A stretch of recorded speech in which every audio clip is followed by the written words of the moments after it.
नमस्कार, आप देख रहे हैं न्यूज बायोस्कोप। मैं हूं आसिया। बढ़ते हैं खबरों की तरफ। पूर्णिया के तनिष्क शोरूम में हुए भीषण लूटकांड के बाद सांसद पप्पू यादव तनिष्क के शोरूम पहुंचे। यहां उन्होंने अपराधियों के द्वारा लूटकांड का मुआयना किया है और क्षति का आकलन किया। देखा कि किस तरह से अपराधियों ने लूटकांड को अंजाम दिया है। पीड़ित शोरूम के ऑनर से भी उन्होंने बातचीत की, सीसीटीवी फुटेज भी देखा। पप्पू यादव ने कहा कि अपराधियों के दिलों से डर खत्म होता जा रहा है। इसी का नतीजा है कि लूट की घटनाएं बढ़ रही हैं। पुलिस आई है, सब कुछ हो गया है। वैल्यूएशन जो निकाला गया है वो 3,71,00,000 रुपए का स्टॉक इतना ले गया हो। उसमें क्या क्या गया है? मैक्सिमम डायमंड का सेट गया है। कितना सेट गया है? डायमंड का लगभग 60-65 सेट चला गया। 60-65 65 सेट है, जिसमें नेकलेस का भी सेट है, हाथ का सेट है। कैश में नहीं, कैश डायमंड का और डायमंड का।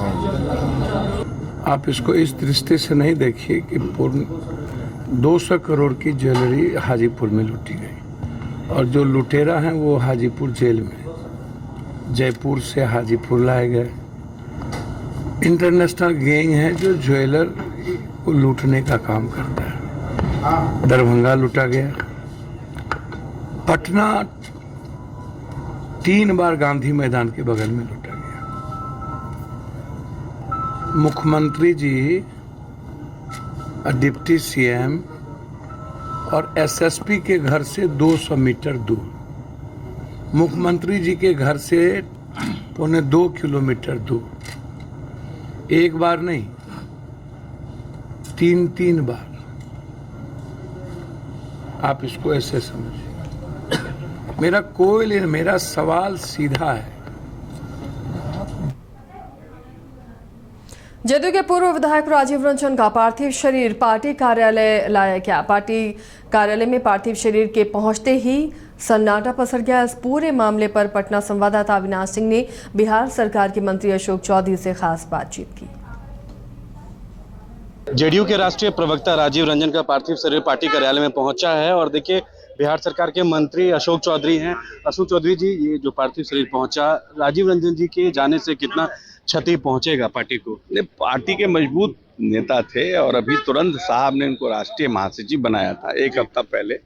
पार्टी के राष्ट्रीय प्रवक्ता थे। निश्चित रूप से पार्टी को इनके जाने से बड़ा नुकसान है और असमय किसी का भी असमय जाना जो है वो मतलब वो किसी को विश्वास ही नहीं होता है कि राजीव जी नहीं हैं। अभी कुछ दिन पहले पार्टी ऑफिस में थे, बड़ा मतलब हमको नहीं लगता जो निकट भविष्य में इनका जाना जो है वो हमको लगता है कि इनकी कमी को निकट भविष्य में पूरा करना संभव नहीं हो पाएगा। अंतिम संस्कार में सीएम पहुंचेंगे? हाँ, जाएंगे। मुख्यमंत्री जी खुद एयरपोर्ट भी गए थे, जाएंगे। लोग भी रहेंगे वहाँ? हाँ, बिल्कुल। तो चलिए, बिहार सरकार के मंत्री अशोक चौधरी ने कहा है कि जो अचानक से इनकी मृत्यु हुई है उसको लेकर किसी को ये पता नहीं था। अभी से कुछ दिन पहले वो पार्टी दफ्तर में आते थे, काफ़ी फिट भी दिखते थे, लेकिन अशोक चौधरी ने बताया कि उनके जाने से पार्टी के लोगों में और जेडीयू में काफ़ी जो है जेडीयू खेमे में भी एक क्षति हुई है जिसको भरना काफ़ी लंबा समय से, क्योंकि राजीव रंजन पूर्व में विधायक भी रह चुके हैं इस्लामपुर से। पार्टी में राष्ट्रीय महासचिव उनको जल्द ही बनाया गया था। उसके बाद देखिए जब मनीष वर्मा आए उनको पार्टी का राष्ट्रीय महासचिव बनाया गया। लेकिन जिस तरीके से राजीव रंजन जो पार्टी के एक वरिष्ठ नेता के तौर पर कार्यरत थे, लगातार संगठन को मजबूत कर रहे थे, ऐसे में जो उनका आकस्मिक निधन हुआ उसके बाद वो पार्टी दफ्तर पहुंचे। यहाँ से उनके पार्थिव शरीर अब फिर पटना के घाट पर ले जाया जाएगा, जहां उनकी दाह संस्कार की जाएंगे, जहां बिहार के मुख्यमंत्री नीतीश कुमार भी शामिल होंगे। बिहार सरकार के कई मंत्री, जेडीयू के कई वरिष्ठ नेता भी मौजूद रहेंगे और उनके अंतिम संस्कार में जिस तरीके से देखना होगा कि जो बिहार के जब मुख्यमंत्री नीतीश कुमार वहां पहुंचते हैं और सभी जेडीयू के वरिष्ठ नेताओं जब वहां पहुंचते हैं तो श्रद्धांजलि अर्पित किस तरीके से करेंगे। और राजीव रंजन के जाने से पार्टी को क्षति हुई, ऐसा अशोक चौधरी जो बिहार सरकार के मंत्री हैं उन्होंने साफ तौर पर स्पष्ट किया है। पटना से अपने सहयोगी शशि के साथ मैं अविनाश, न्यूज़ 22 को। गया के विष्णुपद और बोध गया के काशी विश्वनाथ की तर्ज पर कॉरिडोर बनाए जाने की घोषणा के बाद गया वासियों में खुशी का माहौल है। इसे लेकर बीजेपी और अलग अलग संगठनों के द्वारा प्रधानमंत्री नरेंद्र मोदी और वित्त मंत्री का आभार जताया जा रहा है। मंत्री डॉक्टर प्रेम कुमार ने कहा कि लंबे समय से गया वासियों की मांग थी कि विष्णुपद और बोध गया को कॉरिडोर बनाया जाए, जिसे लेकर इस वित्तीय बजट में वित्त मंत्री के द्वारा इसे पूरा किया गया है। उन्होंने कहा कि गया और बोध गया में देशी और विदेशी पर्यटक और तीर्थयात्री पिंडदान करने के लिए आते हैं।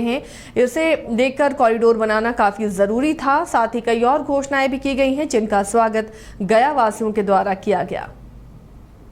मुझे बताते हुए प्रसन्नता हो रही है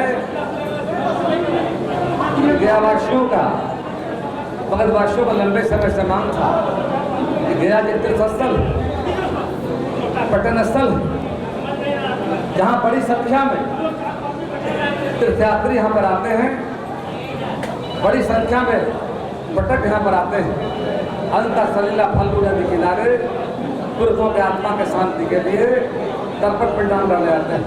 वही भगवान बुद्ध की ज्ञानस्थली में लाखों लोग आना प्रतिवर्ष होता है करके, ये भगवान विष्णु के पावन नदी में जाना होता है करके। और गयावासियों का लंबे समय से मांग था कि जिस तरह उज्जैन महाकाल और रोड बना है, जिस तरह से काशी विश्वनाथ कॉरिडोर का निर्माण कराया गया है, उसी तरह विष्णु का बोध गया महामंगला कॉरिडोर का निर्माण कराया गया।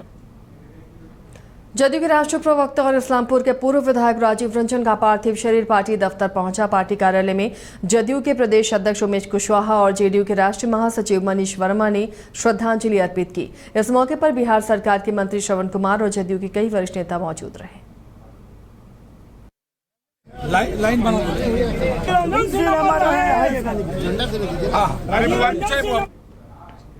नमस्कार, स्वागत है आपका न्यूज बाइस्कोप में। मैं हूं आसिया। बढ़ते हैं खबरों की तरफ।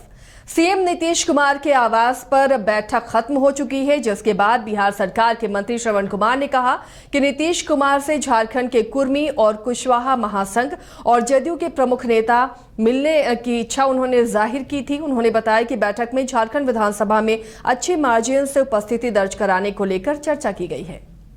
लोग से पूछिएगा, प्रदेश अध्यक्ष जा रहे हैं, वो बढ़िया से बताएंगे। सर, झारखंड में चुनाव में जाने को लेकर क्या कुछ है, क्योंकि चुनाव में बातचीत हुई है माननीय मुख्यमंत्री से। वहाँ के जो कुर्मी महासंघ है, वहाँ के जो कुशवाहा महासंघ है, वहाँ के जेडीयू के प्रमुख जो नेता लोग हैं, कुछ मिलने की इच्छा जाहिर किया था। तो माननीय मुख्यमंत्री जी मिले हैं और हम सब लोग मिलकर उनकी बात को सुने हैं। आगे आने वाले 2024 के विधानसभा में अच्छी उपस्थिति हमारी हो, ये झारखंड के विधानसभा में हम अच्छी संख्या में जीत के जाएं, इसके लिए सब लोगों से बातचीत की गई है और आगे चुनाव में बढ़िया से बेहतर प्रदर्शन करें। गठबंधन पे सर चुनाव में राजनीति होगी या सर अकेले जदयू वहाँ पे? नहीं, हम लोग तो गठबंधन के साथ चुनाव लड़ेंगे और गठबंधन में जो सीटें हम लोग को मिलेगी उसके हिसाब से ही चुनाव लड़ेंगे और बेहतर प्रदर्शन करने के लिए सब लोग मिलजुल कर काम करेंगे। प्रदेश अध्यक्ष भी पहुंचे थे, कितने सीटों पर सर उम्मीद जताई जा रही है झारखंड? अभी तो दावेदारी, क्योंकि मुख्यमंत्री भी सीट की बात तो बात की चीज़ है। अभी मिलजुल करके हम लोग सब चुनाव लड़ेंगे, झारखंड में अपनी उपस्थिति बढ़िया। आखिरी सवाल सर, नीति आयोग की बैठक में मुख्यमंत्री जी नहीं पहुंचे हैं, विपक्ष सवाल उठा रहा है। सवाल तो विपक्ष का उठता रहता है, लेकिन सब काम चल रहा है और वही तेजी से चलेगा। धन्यवाद।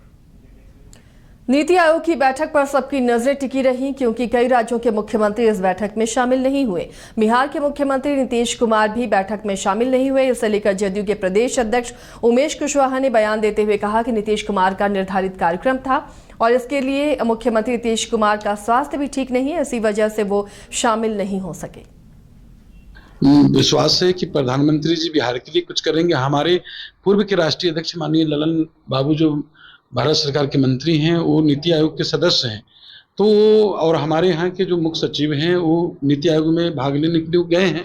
तो बिहार की जो समस्या है, बिहार की बात रखेंगे और उनको रखा जाएगा। बिहार की समस्या, बिहार के बारे में जानकारी रखेंगे और निश्चित रूप से जो नीति आयोग में हम लोग को जो बिहार का जो मांग है वो हम लोग को मिलेगा, ये मुझे पूरा विश्वास है। तो जिस तरह से कई सारे इंडिया गठबंधन के मुख्यमंत्री शामिल नहीं हुए और देखिए, ये हमने कहना तो था कहा ना उन्होंने कि विरोध इसमें किया, माननीय तो माननीय विशेष राज्य की बात थी और माननीय मुख्यमंत्री जी का तो मैसेज खराब हुआ। आप जानते हैं कि हमारे पार्टी के माननीय पूर्व राष्ट्रीय प्रवक्ता और राष्ट्रीय महासचिव इसके निधन हो गया, तो उनका भी डेड बॉडी आ रहा है पार्टी कार्यालय में, और भी पार्टी के काम है। और स्वास्थ्य के लेके मुख्यमंत्री जी ने मुख्य सचिव हमारे जो है मुख्य सचिव गए हैं, नीति आयोग की बैठक में भाग लेने के लिए मुख्य सचिव गए हैं। और बिहार से हमारे पूर्व के जो हमारे राष्ट्रीय अध्यक्ष पार्टी के माननीय मंत्री भारत सरकार ललन बाबू, तो नीति आयोग के सदस्य हैं, तो बिहार की बातों को रखने के लिए तो हाँ है ही।